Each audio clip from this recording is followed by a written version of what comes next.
Hey friends, how are you guys? I am doing fantastic on this beautiful Wednesday night. So it's really late for me to go live, but I really felt like I needed to do this. It's Wednesday night, 9:47 p.m. and we are doing this. So today I really want to talk to you guys about this great topic, the importance of self-care during this quarantine. If you're here, drop something in the comments and I will say hello.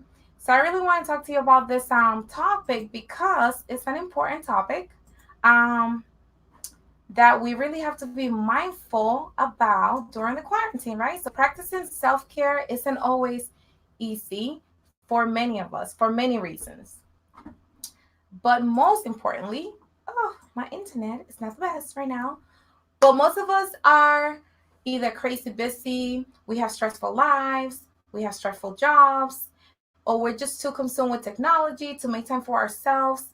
We have kids that need our help during this quarantine because we're homeschooling, really, basically. So, me time is usually the last thing in our agenda, right?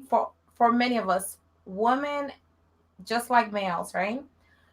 Worst of the things is that we can sometimes feel guilty about taking time that we actually need to take care of ourselves. We feel guilty, we feel like it's selfish, or some people might tell us that it's selfish to take some me time throughout the day.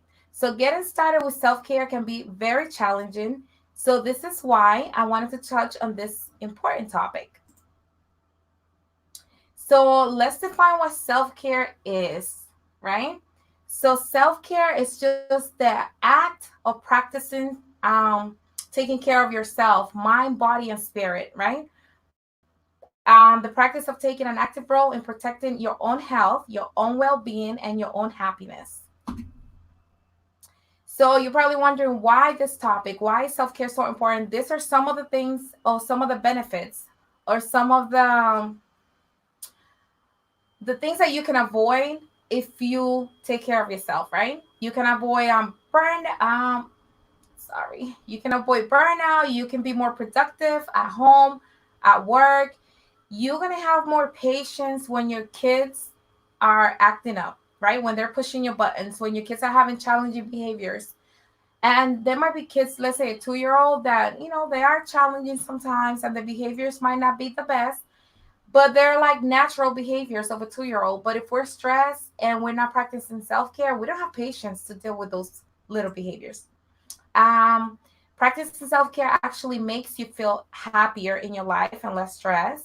So who wouldn't want all those amazing things in their life?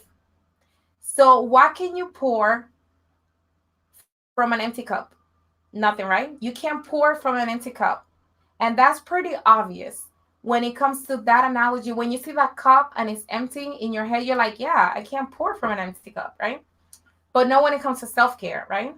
In this context, it's a metaphor for making sure that we take care of ourselves. So that means prioritizing self care, adding yourself to the to do list, adding yourself to the calendar, even if it's 10 to 15 minutes a day. And that's because self care is about self preservation. And again, self care is not selfish. And I can't stress that enough. So when we forget to care for ourselves, the tank, our internal self care tank, begins to run low and empty. So, can you drive somewhere when your car is way beyond the E in empty, right? With the red line? Can you drive 10 miles? Probably not. So, it's the same thing when it comes to our self care tank, right? Begins running low, it's an empty, shutters to a stop, and with a fair bit of smoke, some drama, and some like chaotic craziness in our lives too, right? So we have to do what we can to make time, but however, whenever whenever, and doing whatever we can to make sure that we do take this time to replenish our internal tank. So burnout, these are some of the ways that you can recognize burnout and some of the causes, right? Physical, emotional, mental exhaustion. You're starting to feel fragile. You are not great at setting your personal boundaries. Another sign is believing your work doesn't have meaning. You're having financial challenges, having low energy, you're sleeping more, having chronic personal struggles. You are a pessimist. You'll become a pessimist, right? And a pessimist, you're always looking at the worst of every case scenario or the worst outcome of any situation. And you're not looking forward to any change or new beginnings, and you lose hope, right? You lose your interest for the things that you used to be interested in. So, what has been your chief stressor so far? And I'm going to pause there and see if there's any comments. So, think about what has been stressing you so far. Think about that for a second there. What has been stressing you so far?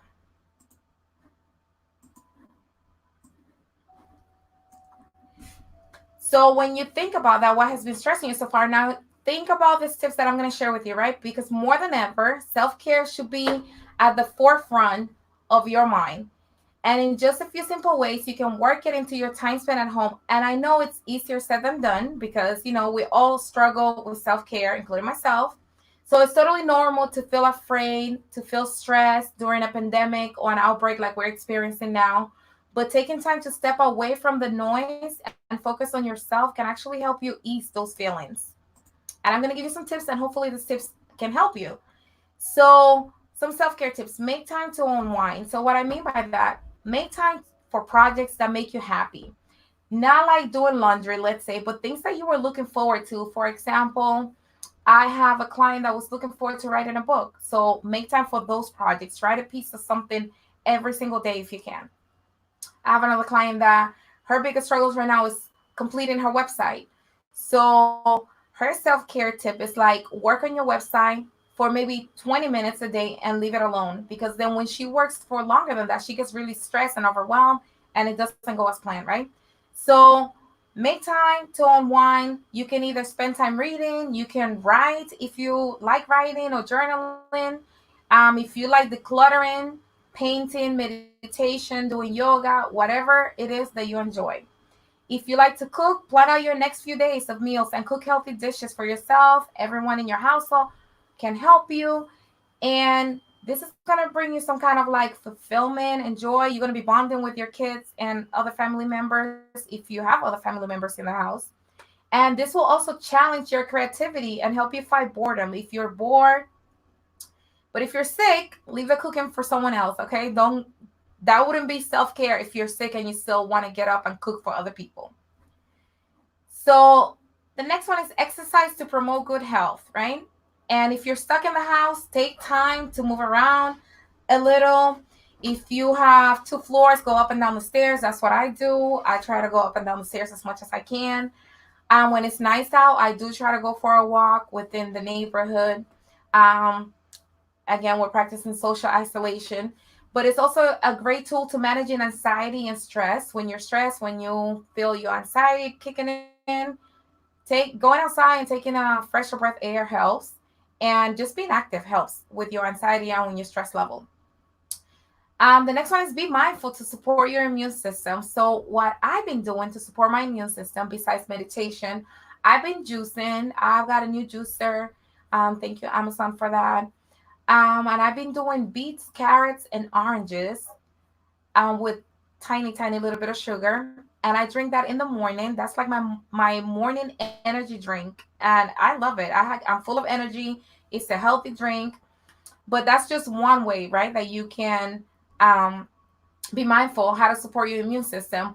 But other ways are meditation, breathing exercises. There's plenty of them on YouTube. They can help you to slow down your heart rate down and actually clear your mind. So when you practice these things on a regular basis, they can buffer the effects of stress that are due to the pandemic or other things that might be going on in your life, right? But you don't have to be mindful in a meditative way to practice mindfulness, or it really doesn't work if you're not into that, right? But you can also try taking a bath or reading a book, and staying on social media during these times. I don't know if you guys have noticed that I am online because of my business, but I'm not as active as I was before the pandemic. I used to go live faithfully every Tuesday night. And I've taken a little break so I can practice some self-care for myself during this time. So another one, ways that you can be mindful without having to meditate if you're not into that, is eating healthy meals, meals that you like but are healthy for you. Um, Intentionally connecting to an old friend, either by email or by phone call, or what I've been doing lately is a lot of Zoom conference calls with friends and girlfriends, and we have a great time when we do that. You can also try taking a hot shower for 10 minutes. That can actually help you when it comes to being more mindful and supporting your immune system, right?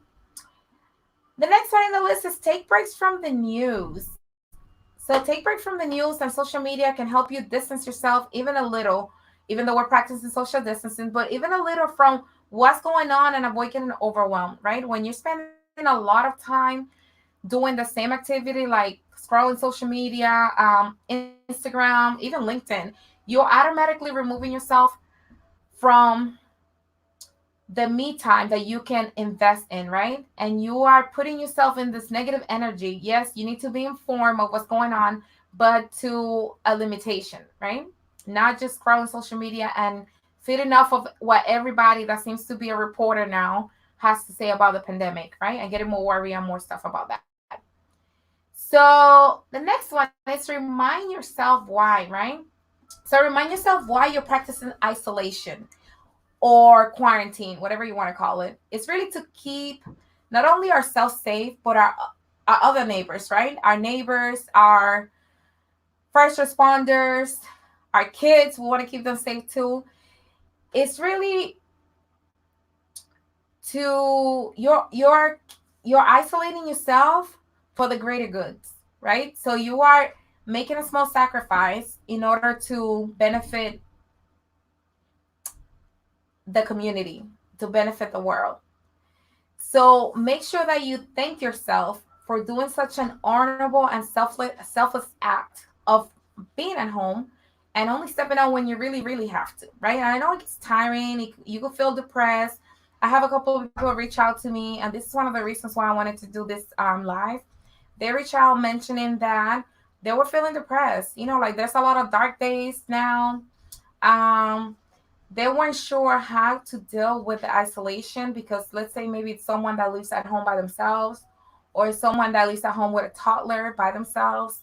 So they're not used to being at home 7 days a week by themselves for over 3 weeks or over 4 weeks, right? Especially if they're working from home.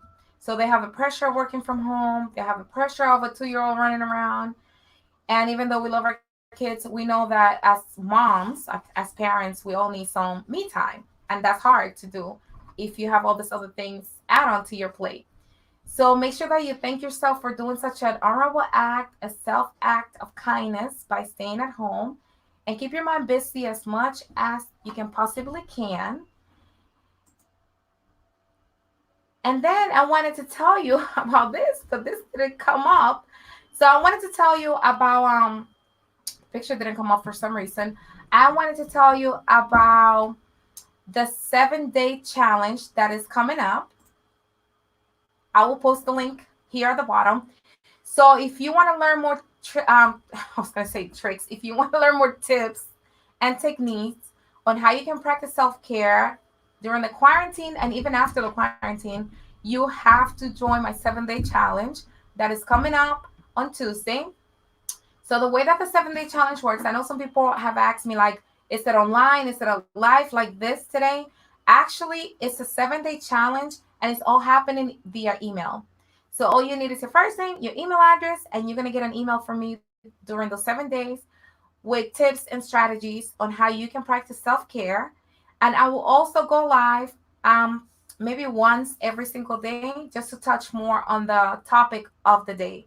But if you're for whatever reason you can't join the live, don't worry about it. The meat of the challenge and every single day is going to be via email. So join is totally free. I'm going to post the link under the live here and you can share the link with whoever you want. Invite a friend. Things are great when we do it with friends, especially during the quarantine. This is a way to bond with your friend and talk about something that you can both try to practice. So till next time, guys, Take care of yourself and each other.